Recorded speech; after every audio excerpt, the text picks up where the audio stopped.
Assalamualaikum warahmatullahi wabarakatuh.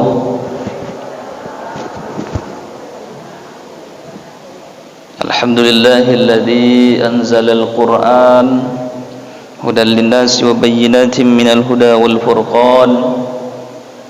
Asyhadu an la ilaha illallah wahdahu la syarikalah wa asyhadu anna sayyidana wa nabiyyana Muhammad ibn Abdullah wassalatu wassalamu ala rasulillah wa ala alihi wa sahbihi wa mawala. Shaimin, shaimat, pengurus masjid beserta jajaran tokoh masyarakat, bapak-bapak, ibu-ibu, hadirin hadirat sidang subuh yang dirahmati Allah Subhanahu wa taala. Pertama-tama puji syukur alhamdulillah kita persembahkan kehadiran Allah Subhanahu wa taala, di mana nikmat Allah senantiasa tercurah kepada kita sehingga kita dapat hadir laksanakan salat fardu subuh secara berjamaah, di mana salat subuh ini adalah merupakan salat yang disaksikan oleh para malaikat. Disaksikan oleh para malaikat di langit, dikarenakan salat subuh ini pahalanya perumpamaan salat semalam suntuk. Jadi pahala salat subuh ini amat besar.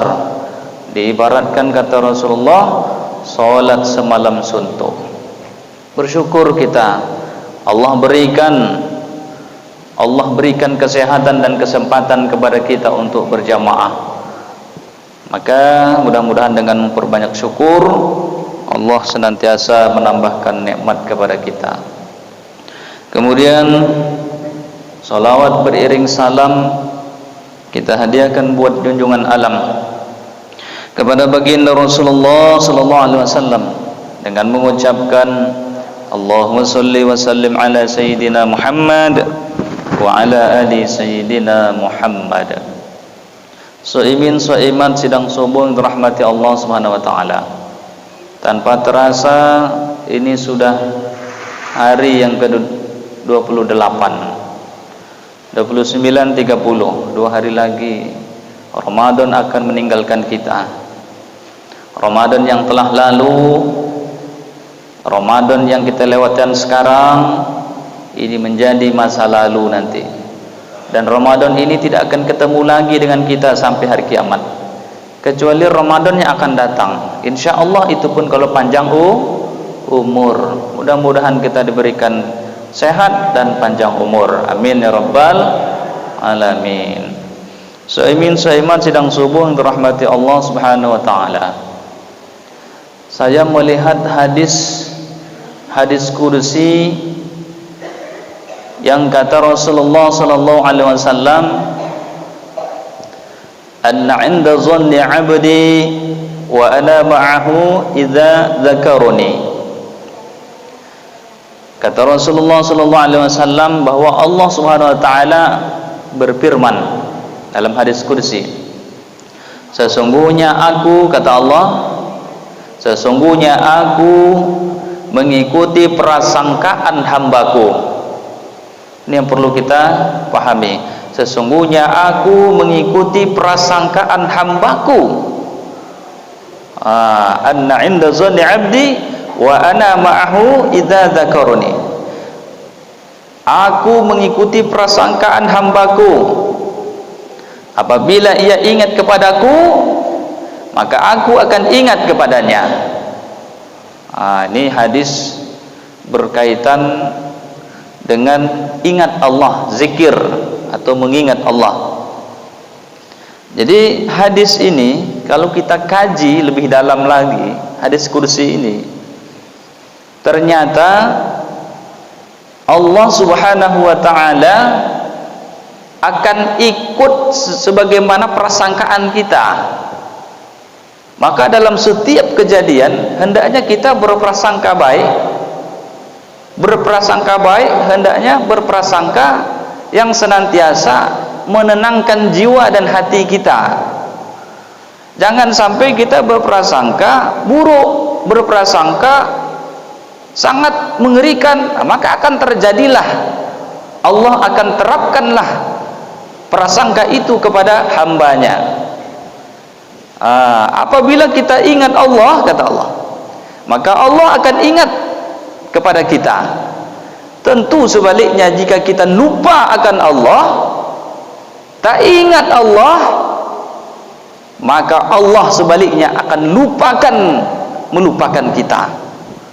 Begitulah makna daripada hadis kursi ini.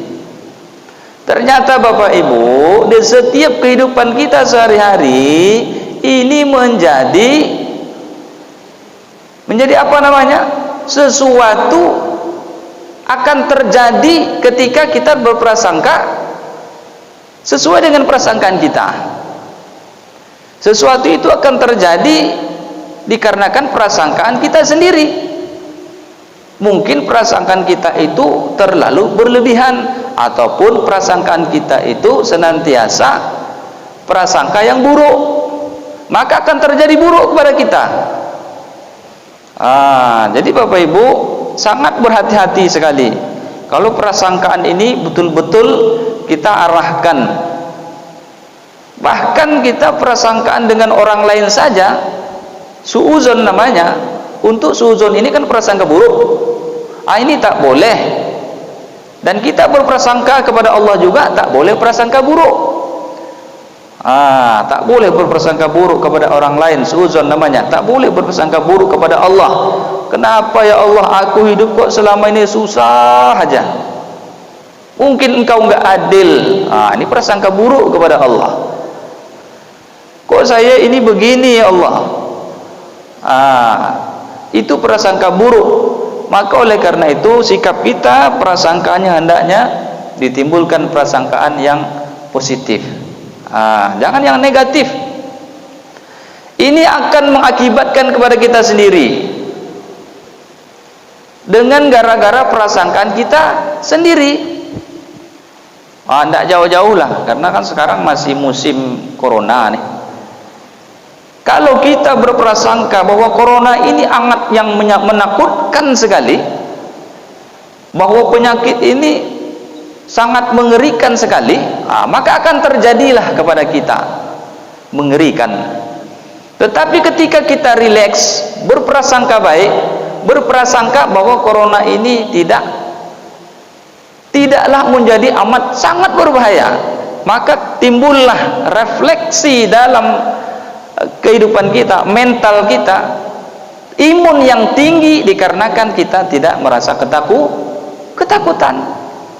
Tetapi ketika mental kita down, ditambah lagi informasi media, ditambah lagi dibesar-besarkan media, ditambah dibesar-besarkan oleh kita, mental imun makin turun, ketakutan semakin kuat, prasangka buruk aja yang adanya, maka terjadilah kepada kita. Karena Allah akan ikut dengan prasangkaan hambanya. Kalau hambanya begitu prasangkanya, itulah yang akan terjadi. Tetapi ketika hambanya berpositif, positive thinking kepada Allah terhadap sesuatu, dan sehingga imun kita akan naik, mental kita akan naik, ya, dalam ilmu psikologi itu sangat berpengaruh. Ketika mental kita down, turun, maka imun kita pun akan turun. Dalam hal ini janganlah kita membesar-besarkan corona. Kalau dibesar-besarkan oleh kita, maka akan besar.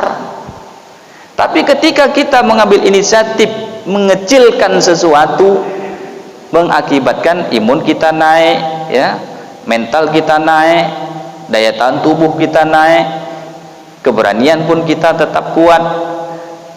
Ini dikarenakan positive thinking. Apalagi sekarang yang menjadi masalah media, Pak Bu, betul tidak? Media membesar-besarkan. Yang jadi masalah kalau membesar-besarkan real adanya, mungkin masih bisa kita terima.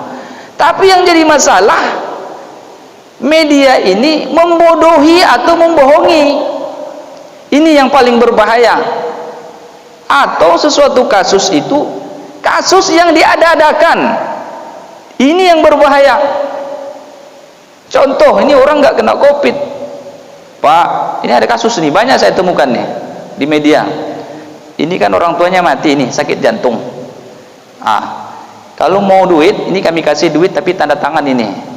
Tanda tangannya isinya apa? Di situ untuk supaya positif COVID. Terimalah duit, nanti jenazah bapak ini kami bawa, kami terapkan protokol kesehatan sesuai dengan protokoler pemakaman orang yang positif. Ini Bu Pak terjadi di Indonesia ini. Betul tidak? Ibu punya HP Android? Kalau punya itu biasanya informasi dapat video tuh. Ini yang paling berbahaya sebenarnya. Karena apa? Karena pembohongan yang menakut-nakuti, memprovokasi kita, sehingga kita menjadi orang yang ketakutan, yang amat sangat ketakutan. Timbullah prasangka-prasangka yang seperti itu, maka Allah pun jadikan kepada prasangkaan diri kita. Karena kita perasaan takut, maka Allah berikan takut. Tapi kalau akidah kita kuat, iman kita kuat, tauhid kita kuat, ya, iman kepada Allah kuat, berpegang kepada Quran Sunnah kuat, insya Allah. Tapi tentu dengan ada ikhtiar dan upaya. Dalam segala apapun kasusnya, tentu ada ikhtiar dan upaya. Jadi inilah yang menjadi prasangkaan kita, prasangkaan yang lemah dan prasangkaan yang amat buruk. Maka ingat, Allah akan masukkan prasangkaan itu kepada kita. Maka dalam hal ini kita harus banyak mencari informasi-informasi supaya kita tidak mudah termakan informasi yang tidak betul. Bahkan ada suatu video ini dari luar negeri. Jangan percaya dengan media, jangan sering-sering nonton TV, jangan sering-sering nonton berita-berita. Kenapa? Dibilangnya banyak bohong. Ada tuh videonya sama kawan tuh. Masya Allah, kok begitu? Karena sekarang Bu Pak, media-media ini ada yang banyak membohongi, menakut-nakuti. Ini terjadi sekarang, sehingga ada video dari luar negeri ngomong seperti itu. Orang menyampaikan, kalau sering nengok media-media, nanti banyak bohongnya di situ. Nggak usah nonton TV, nggak usah nengok-nengok yang apa, tenang aja lah di rumah, mental imun naik. Kalau nengok terus berita semakin takut. Begitu katanya. Masya Allah. Jadi Bapak Ibu jemaah yang dimuliakan Allah Subhanahu wa taala, dalam hal ini janganlah kita terlalu membesar-besarkan. Cukup saja kalau kena positif, obati. Tidak usah buat berita, satu keluarga kena satu keluarga kena satu, dalam satu rumah itu ada berapa? 5 orang, dicatat 5 orang. Begitu mencatat positif, habislah kita. Kalau begitu satu keluarga semua dicatat, langsung isolasi. Kena 2 orang, 2 keluarga, ada 5 orang lagi, ada 10 orang. Karena 1 orang yang tercatat itu satu keluarga semua diisolasi. Ini yang menjadi istilahnya terlalu berlebih-lebihan. Hendaknya kita jangan terlalu berlebih-lebihan menyikapi masalah yang seperti itu. Sehingga kita sendiri yang menerapkan aturan-aturan yang mengikat diri kita sendiri. Betul tidak? Yang kita sendiri membuat aturan-aturan yang sehingga gaya kita tuh gaya komunis, kejam kita. Betul tidak? Terjadi sekarang Bapak Ibu. Nah, maka dalam hal ini jangan kita terlalu membesar-besarkan. Dah 2 tahun kita ada, lebih 2 tahun. Dah 2 tahun juga ya. Kasus corona ini dah 2 tahun sampai sekarang. Dan kita selama ini kita istiqomah di masjid. Alhamdulillah, walaupun kena 1-2 orang barangkali, ya, tapi alhamdulillah sembuh. Tahu obatnya katanya nggak terlalu apa kali, cuma dikasih apa, Pak Haji, imun, vitamin C. Kok enak kali obatnya ya? Kalau cuma itu obatnya, ngapain kita harus takut?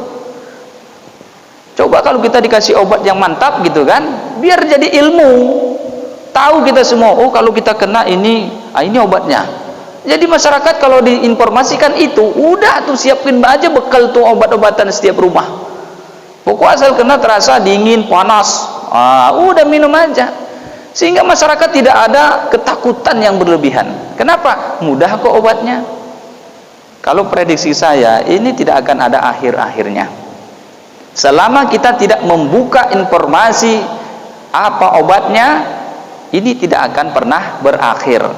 Tapi ketika ada media menyampaikan bahwa ini mudah obatnya, ini aja, minum aja aspirin, atau minum aja paratusin, minum aja panadol, minum aja obat ini flu, batuk segalanya. Mungkin masyarakat jika disampaikan media dengan demikian, tidak ada rasa takut lagi. Kenapa? Udah banyak obatnya di apotek, banyak di Indomaret, Alfamaret, betul tidak Pak? Sehingga masyarakat tidak merasa ketakutan, berprasangka yang tidak-tidak, dan akhirnya itu terjadi pada dirinya. Terjadinya pada prasangka kita lagi. Maka oleh karena itu, solusinya sebenarnya, kalau yang ada kena, obati. Jangan buat berita sehingga orang jadi takut. Catat segini, terapkan aturan. Aturannya kayak komunis pula. Ini yang ngerinya kita nih, bukan sama coronanya, aturannya. Sampai-sampai korban agama korban, Pak Bu. Saya sedih kadang kalau agama dikorbankan. Terjadi ini sekarang, agama jadi korban. Kita pun jadi korban, orang mati pun jadi korban. Korban kita apa? Yang biasanya kita dapat bersama-sama ke masjid, diterapkan aturan tak boleh ke masjid, tutup masjid. Korban enggak agama? Agama korban, kita enggak korban juga? Korban kita. Biasanya kita berpahala 27 derajat berjamaah di rumah sendirian, cuman sekali dapat pahalanya. Makin miskin kita di akhirat. Kenapa? Dengan berjamaah ini kita semakin banyak amal. Sekali kita sholat di masjid, pahalanya 27 kali. Sekali kita sholat di rumah, cuman sekali dapat pahalanya.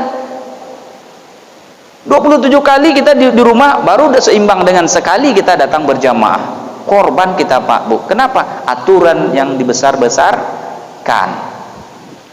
Cukup yang kena sini, cepat diobati. Diberikan pemahaman kepada masyarakat apa kira-kira ilmu yang bisa untuk menangani obatnya ini. Oh udah, masyarakat udah tenang aja, ya kan Pak? Tenang aja, nggak perlu bingung-bingung lagi. Kenapa? Sudah ada solusinya. Sekarang kan kita tidak mencari solusi, hanya menghadapi, menerapkan aturan. Ya makin hajatlah kita, tidak cari solusi bagaimana supaya kita itu bisa mengatasi COVID. Walaupun kita bukan ahli obat-obatan. Janji Rasulullah, wa anzalallahu lahu dawaun wa anzalalahu sifaa. Hadis Bukhari ini. Allah menurunkan penyakit, melainkan Allah menurunkan obat. Itu kata Rasulullah. Hadis Bukhari. Tidak bisa diingkari kalau hadis Bukhari itu. Sudah tercatat dalam kitab Sahih Bukhari itu. Apa yang disampaikan Imam Bukhari itu memang betul-betul dari Nabi. Dalam Jawahirul Bukhari, kitab Sahih Bukhari, nomor 1 kitab hadis namanya kitab Bukhari, nomor 2 kitab Imam Muslim, nomor 3 Imam Nasai, nomor 4 Tirmizi, dan seterusnya. Tingkatan Bukhari itu tingkatan nomor 1. Jadi kalau sudah Rasulullah menyampaikan, dicatat dalam Jawahirul Bukhari, itu betul-betul sahih Bukhari, dapat dipercaya dan kebenarannya. Itulah. Jadi ketika kita mengatasi sesuatu, maka kita harus mencari bagaimana cara mengatasi wabah ini supaya kita tidak merasa ketakutan terus, dihantui terus, dan kita pun harus paham, harus jangan membesar-besarkan, tapi kecil-kecilkanlah. Coba kita lihat kemarin hari raya Natal, kira-kira sama nggak sekarang aturannya? COVID kira-kira masa itu banyak atau sedikit? Ya Bu, banyak kan? Banyak, tapi karena dikecil-kecilkan, kecil jadinya. Oh kan orang itu kan minoritas, kalau pulang kampung kan tidak banyak-banyak. Ya setidaknya kalau 20% pulang kampung bawa COVID, enggak? Bawa. Ya tidak bisa kita istilahnya, oh ini kan umat Islam terlalu banyak, orang COVID dari mana-mana kok, seluruh dunia, pelosok dunia kok, udah menyebar kemana-mana. Maka dalam hal ini tentu kita harus mencari solusi. Jangan kita hanya berdiam saja, mengikuti terus. Akhirnya kita, ada seorang di media bilang, kita ini mau dibodohi atau gimana? Di media Pak, saya temukan videonya. Hari raya umat Islam mudik nggak dikasih. Orang rindu dengan orang tua. Orang luar masuk ke Indonesia seenak-enaknya saja. Sehebat apapun kita menjaga protokoler, kalau COVID dari sana masuk terus, kira-kira berakhir enggak? Tidak berakhir. Nah, ini kami ini dibodohi atau kami ini sengaja ditindak lakukan dengan tidak adil ataupun dilakukan dengan kezaliman. Ini Pak, saya lihat di video itu, ya Allah, sedih Pak Bu. Sampai pulang kampung itu menerobos, ditutup. Akhirnya karena ramainya diterobos juga. Kenapa? Udah merasa kita ini melihat kenyataan yang ada sudah bertentangan dengan hati nurani.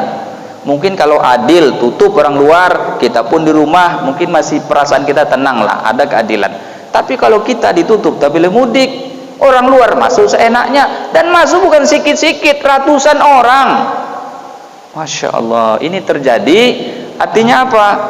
Dalam hal ini keadilan diterapkan. Kalau orang luar boleh masuk, berikan orang Indonesia boleh setahun sekali mudik. Dah 2 tahun Pak Bu, jadi apa? Jadi Bang Toyib. 2 tahun Bu, Pak, ibu-ibu jadi Ibu Toyib. Betul tidak? Rindu dengan kampung halaman, rindu dengan orang tua, rindu dengan keluarga, rindu dengan tanah kelahiran. Setahun sekali kita. Udah 2 tahun jadi Bang Toyib dan Bu Toyib, mau ditambah lagi 4-3 tahun jadi Bang Toyib, Bu Toyib. Amat sedih kita Pak Bu. Jangan sampai ini terus menerus. Tapi kalau feeling saya ini tidak akan berakhir kalau cara mengatasinya begini. Bahkan dijadikan ajang